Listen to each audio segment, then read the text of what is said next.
Hi friends, good morning. দেখো সকাল সকাল আবার আমি চলে এসেছি। দেখো আমাদের বাড়িতে দুটো পুচকি কি সুন্দর খেলা করছে। ওরা খেলা করছিল আর বাবা দেখি এদিকে মাছ নিয়ে এসছে আর আমি মাছ কাটতে বসে গেছি। এই প্রথমবার আমি ট্যাংরা মাছ কাটছি। দেখো বন্ধুরা কীরকম ট্যাংরা মাছ কাটছি আমি।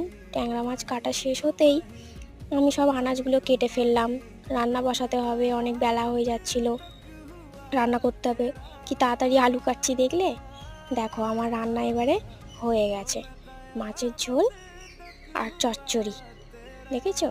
তারপর তো আমি স্নান করে চলে এলাম পুজো দেবো বলে। দেখো আমাদের বাড়িতে কি সুন্দর ছোট্ট ছোট্ট ঠাকুর রয়েছে, তাদেরকে এই খাবার দিলাম। এবারে প্রদীপটা জ্বালিয়ে দিলাম। প্রদীপ জ্বালানোর পরে লাস্টে দেখো আমাদের ফাইনাল লুক আমাদের ঠাকুরের কি সুন্দর লাগছে। লক্ষ্মীনারায়ণ, শিব রয়েছে,